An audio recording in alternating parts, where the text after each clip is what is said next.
Bismillahirrahmanirrahim. Hal pertama yang sering saya utamakan atau sering saya perhatikan ketika saya membuat desain pakai CorelDRAW, ada beberapa hal yang penting. Mungkin bagi teman-teman yang baru belajar bisa simak video berikut langsung ya. Nah, ini pada saat kita membuat dokumen baru, ini kan muncul kotak dialog seperti ini. Di sini ada ukuran, lebar, tinggi, sama warna, terus ada resolusi. Nah, resolusi ini kan ada yang besar 300, ada yang kecil, mulai dari 72, 96, 100, 150, 200 sampai 300. Nah, di sini ada juga macam-macam ukuran. Nah, ini ada hubungannya. Jadi gini, semakin besar ukuran yang akan kita pakai, maka resolusi yang harus dipakai itu kecil.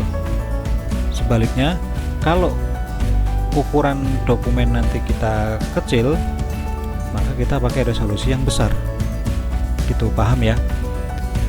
Intinya, semakin besar ukuran, semakin kecil resolusi. Semakin kecil ukuran, semakin besar resolusi. Gitu ya. Kenapa bisa gitu? Ya karena gini, file kita mau bikin kecil nih, A4 atau berapapun yang di bawah 1 meter. Nah, resolusi harus besar, karena kalau kita pakai resolusi kecil, gambar kita udah kecil. Nanti kalau dicetak, dia pecah. Kalau kita ngasih ke klien kita, dia bilang pasti, oh ini kok nggak high res apa gimana gitu. Jadi ukuran kecil harus pakai ukuran besar. Pokoknya di bawah 1 meter kita pakai ukuran 300 tuh udah masuk, udah oke lah. Tapi kalau kita mau bikin desain ukuran di atas 1 meter, misalkan 2x3, 3x4, 5x2, nah itu resolusi harus kecil, jangan yang gede. Kalau kita pilih yang 300 nih, nah pada saat kita ekspor nanti, ekspor ke JPEG atau ke PNG gitu, nah itu akan muter. Belum lagi kalau PC-PC yang kentang itu pasti bakal lama, bisa-bisa malah ngehang. Itu paham ya? Jadi semakin besar ukuran, semakin kecil resolusi. Semakin kecil ukuran, semakin besar resolusi. Itu lawannya lah itu. Terus kalau warna apa nih? Warna RGB itu buat desain-desain yang nggak akan kita cetak. Contoh, kita cuma buat desain terus di print di kertas A4 buat ke bos kita atau ke klien kita, atau buat kontes-kontes bikin logo. Nah itu kita pakai RGB karena dia warnanya lebih terang daripada CMYK. Nah kalau CMYK itu biasanya buat desain-desain yang untuk di print, dicetak, contoh kayak bikin billboard, terus bikin apalah, pokoknya sesuatu yang dicetak aja. Karena kalau kita bikin desain untuk cetak pakai mode color RGB, itu warnanya akan berubah atau lari. Bisa aja nanti operator yang tukang cetak merubah ke CMYK kalau kita lupa masih pakai RGB gitu. Nah tapi hasilnya nggak maksimal. Yang ada kita nanti malah dikomplain sama klien kita atau bos kita gitu. Oke ya, paham ya untuk warna dan resolusi. Terus yang kedua ini nih, treat all object as file. Nah ini fungsinya apa? Ini saya kasih tahu. Saya bikin kotak, ini tengah nggak ada warnanya, ini ya nggak ada warnanya. Nah ketika saya klik di tengah, ini kotak saya ini nggak geser. Baru kalau saya klik garisnya, nah dia baru kena nih. Kalau ini saya aktifin, saya klik di tengah sini, pasti dia bakal kena. Tuh kan. Nah saya nggak suka yang seperti ini. Biasanya saya matiin terus. Nah jadi pas ngeklik harus pas garis, karena kalau kita bikin vektor wajah itu kan agak repot kalau harus ngeklik dari luar gini di blok ini kan, wah nggak matching lah. Nah, bagi teman-teman yang belum tahu ini munculinnya gimana, di sini nih, tool, option.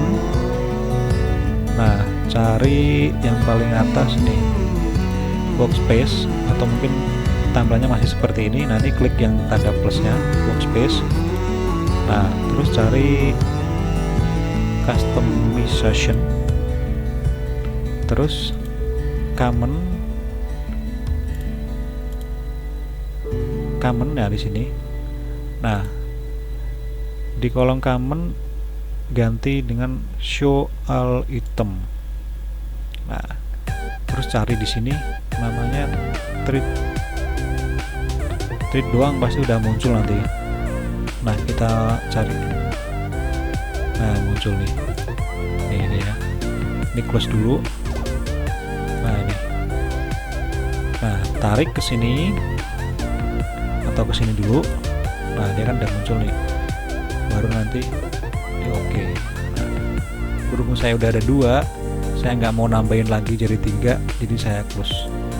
Ini sangat penting sekali. Oke ya, paham ya teman-teman ya.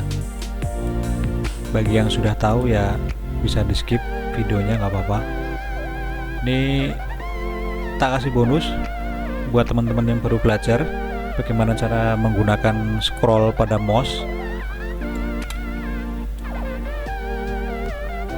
Nah, cara menggunakan scroll biar kalian nggak bingung. Biasanya kan kalau yang lagi belajar tuh kan bingung nih, kalau di scroll pakai mouse, ini kok desain saya hilang kemana gitu. Nah, di sini saya udah ada ilustrasinya. Di pojok kiri atas ada merah, lalu di sini ada kuning, di sini hijau, di tengah ada biru, terus di pojok kanan bawah ada hitam. Nah, kita mau zoom in area di sini nih, pojok kiri atas atau di merah. Nah, hal pertama yang harus dilakuin itu adalah ini nih, apa namanya, kursor harus kita arahkan ke area yang mau kita tuju, baru kita scroll mouse-nya nih. Nah, dia nggak lari. Terus kalau kurang pas gitu, kita tarik scrollnya ke bawah sini pojok, baru di zoom out. Nah, dia pasti akan posisinya di tengah-tengah gitu ya. Kita ulang lagi. Kalau mau nampilin semuanya, klik ini to fit nih. Nah, gini. Nih, kita ulang ya.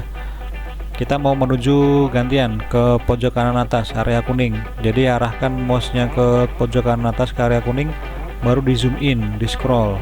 Nah, ini kalau kurang pas, pindah pindah kursornya ke bawah sini. Saya tarik ke sini, baru di zoom out. Nah, dia balik ke tengah sini, baru di zoom in lagi pas kursornya diarahkan ke area yang kita tuju sini. Nah, biar gak bingung, kita mau balik lagi to fit lagi. Nah, kita mau kemana? Ke area hijau. Oke, arahkan kursor ke area hijau, baru di zoom in. Nah, biar pas lagi, zoom out, di kursornya taruh di atas sini, zoom out. Nah, baru arahkan lagi ke tengah ini. Nah, gitu ya. Jadi posisi kursor itu sangat pengaruh sekali buat scroll mouse ini. Kalau yang udah lancar ya tinggal ginilah, kita mau area mana nih, area ke item, ya udah arahkan kursor ke item. Nah, set. Nah, balik lagi, zoom out, tuh zoom in lagi ke area hijau, set. Nah, gitu. Jadi area kursor tuh sangat penting. Kita mau zoom in zoom out tapi lupa kursornya masih di sini, pojok di sini ya. Saya zoom in, wah hilang nih, mana desain saya nih. Bingung kan? Nah, makanya posisi kursor tuh harus diperhatikan. Oke ya teman-teman, mungkin cukup sekian info dari saya, mudah-mudahan bermanfaat. Tetap semangat belajar. Terima kasih. Assalamualaikum warahmatullahi wabarakatuh.